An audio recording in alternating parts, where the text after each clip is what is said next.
This video is brought to you by MoviePalette.com.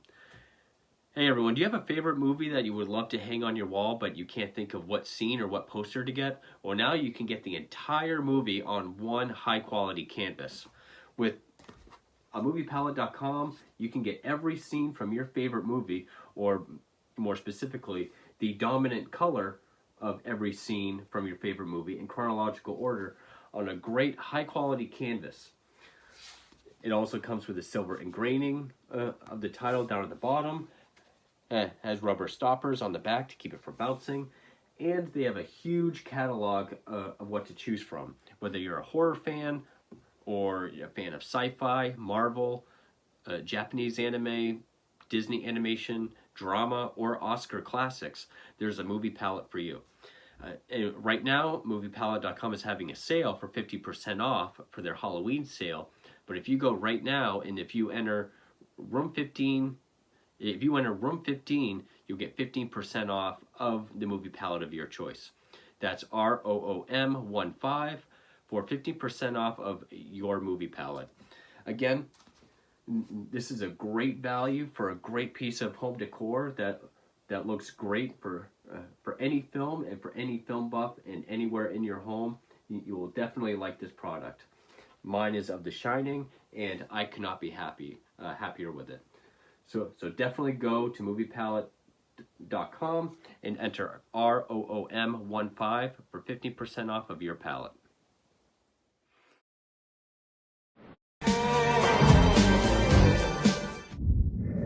Hey horror fans, welcome back to Room 237, back with another review. As I continue my month of October run through of both Stephen King film adaptations and anthology horror films. And for this review, it's going to be another anthology, which this is one that I've had for a while. I think I bought this sometime last year. Didn't look into it at all. I just saw that it was a Vinegar Syndrome release. The cover looked cool. Did not know it was an anthology until I started watching it. And then the first story ended. And I realized at the beginning was actually the wraparound and the in-between segments. And I think it was like around end of summer. So I thought, oh, I'll just stop here. I'll save it for October. By last October, I was doing a ton of Italian films and Italian gialli. So I never got around to it. So now I finally did. And it's pre-Creepshow, but it's still one of my favorite eras for anthology, which is the 1970s. I mean, you had the films from Amicus. I can't remember what the American equivalent of that was, but the 70s had a lot of great anthology films. I don't remember exactly who put this one out, but this is the Vinegar Syndrome release. Came out in 1978, and it is The House of the Dead, which it was also released under the awful title Alien Zone, which I guess what they mean, because the tagline is eventually we all pass through the alien zone, but really just the things on the cover here is really just in the first story. But given the theme of each story, they are kind of morality tales, or done with either irony or poetic justice, or even, as our host describes it, victims of their own petty foibles. So it's kind of like Twilight Zone. I guess that was the idea. Can't call it Twilight Zone. Let's call it the Alien Zone. It's some foreign zone when we get what we deserve. House of the Dead is a much better title. Though I have seen this poster with the title Last Stop on 13th Street. I couldn't find if that was another title somewhere, but I really do like the look of that. And since the wraparound takes place in, I don't know if you call it a funeral home, but the guy that lives there is a mortician, so it kind of makes sense. So yeah, this comes with the DVD and the Blu-ray. And everywhere I've looked, people have called this at best so bad it's good, or like bad movie reviews or terrible movie. I really enjoyed this, or maybe I just liked the simplicity of it, the simplicity of all the stories. Really, only the first one is supernatural. I'd say that one is the most out of place, both uh, with the style of its visuals and just the kind of story it is, and being supernatural. Whereas the rest are just, you know, I guess realistic, but it's very simplistic in how it's made. I mean, the second story is one camera angle in one room for the entirety of it, except for when we cut to like a hallway somewhere else. It was made for just under $700,000, and you can see that in the budget, or you can see the budget when you watch it because it looks like a low budget film. Even when it's remastered, it still looks like a grainy, fuzzy VHS quality, which I love for two reasons. One, I just love the look of it. I think it gives it charm, gives it sort of a nostalgic feel. I really enjoy it. And because I know that there's quality Nazis out there that need everything to be in like super ultra 5K HD. So even when they buy the Blu-ray, it still looks like a fuzzy, grainy VHS, and I know they're probably losing their shit. It, it's one of the few joys that I get in life. Uh, I love the look of it. Now, it was directed by Sharon Miller, who I can't really think of any female directors from this period, uh, especially anthologies, but I think she did a really good job with what she had. Each story is very different, even though, you know, of course, one is supernatural, the other three are not. There's four stories. It was originally called Five Faces of Terror, which does give it sort of an EC Comics kind of feel. And since these are kind of um, morality tales, somewhat, it kind of has a Tales from the Crypt kind of vibe to it as well, which I really enjoy. But and it's only 80 minutes, so it doesn't overstay its welcome. And I mean, each story goes really fast. And I know a complaint with my last review for Theater Bazaar was that they were too short, so they didn't feel like they had a beginning, a middle, and an end. They just felt more like ideas. That's kind of what's going on here, but I guess what makes it work is the formula for the wraparound is similar to Body Bags, where you had John Carpenter as the coroner in the morgue, and he just brings us to each body bag, tells us the story of how that person died. Here it's at the funeral home, where the mortician opens up a casket, talking to this other guy, and then we see how this person died. So, I mean, I guess that kind of makes sense. We're just seeing how these people died. It doesn't always make sense, especially with the last story. I'll say the last one was probably the weakest, which for an anthology, that's not always the best. Usually, the first one is the weakest. They save the best for last. But, yeah. So, yeah, Sharon Miller directed it. It was written by David O'Malley. Stars John Erickson, Ivor Francis, Judith Novgorod, Bird Banning, Charles Aidman. The only person I recognized was Bernard Fox, who was one of the first class passengers in Titanic. He was also in the Brandon Fraser version of The Mummy. I really liked his character in this. The second and third stories were definitely standouts for me because one, I just loved the simplicity of the second story, and I loved just the second story is just character and dialogue driven, and also an exercise in passive aggressiveness, almost to the point of being humorous. But Ken Gibb did the cinematography, and Stan V. Worth did the music. Put out by Myriad Cinema International and released in 1978. I've seen some places say 1980, so I don't know if some places it had like a delayed release.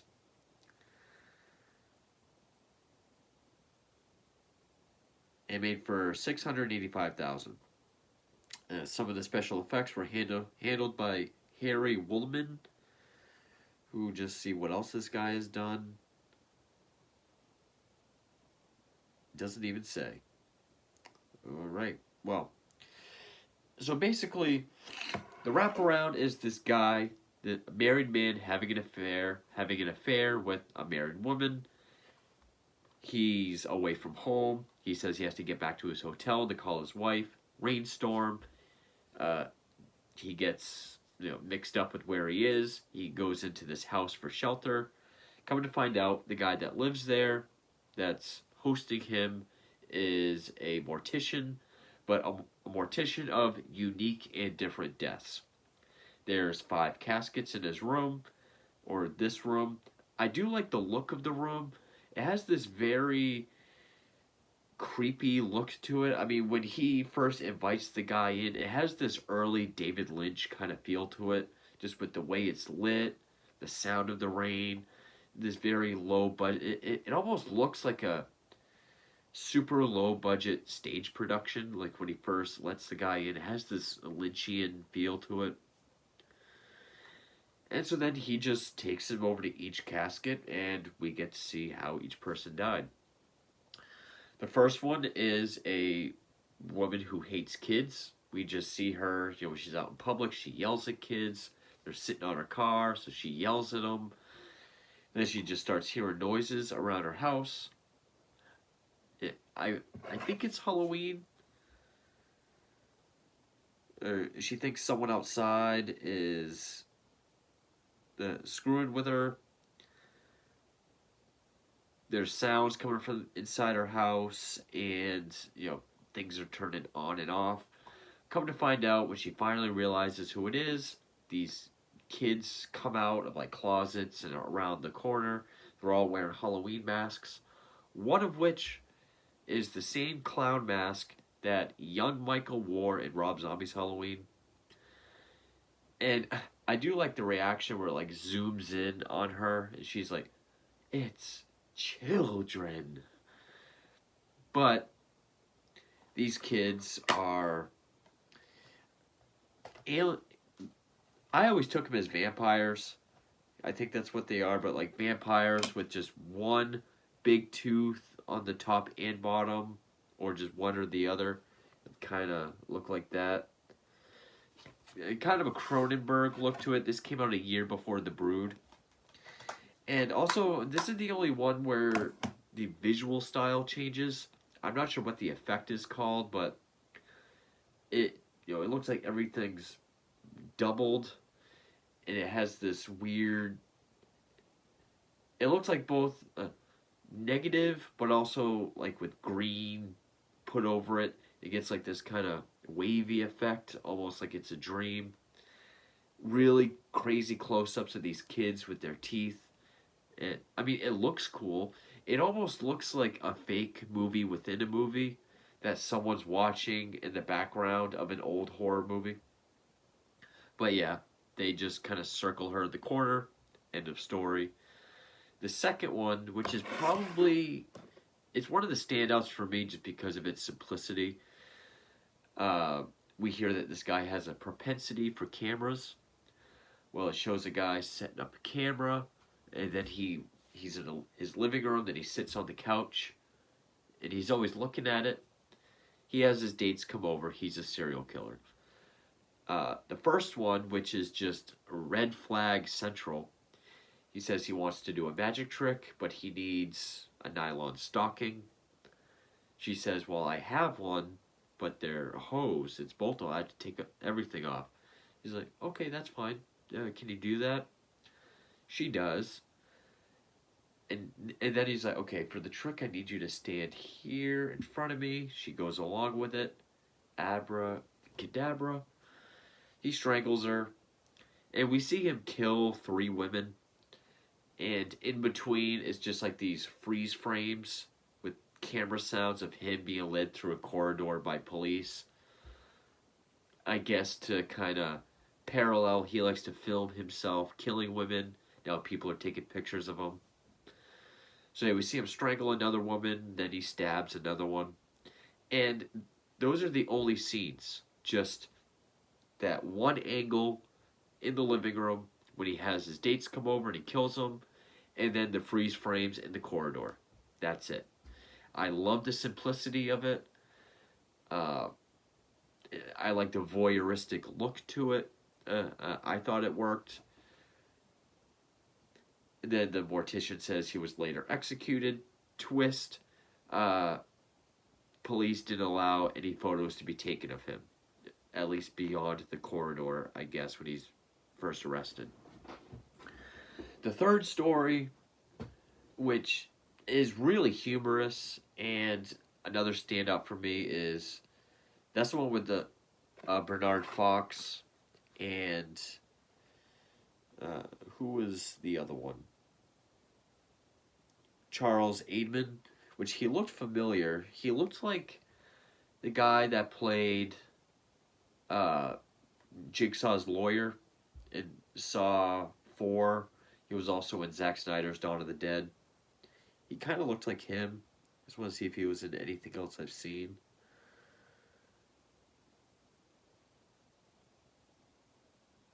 No. 1973's Deliver Us from Evil, which I've heard of. It's a crime drama. But he is like America's top a detective. Bernard Fox is Scotland Yard's greatest detective, and they're both sort of competing for the world's greatest detective, which we all know is Batman. But they're both rivals for that title.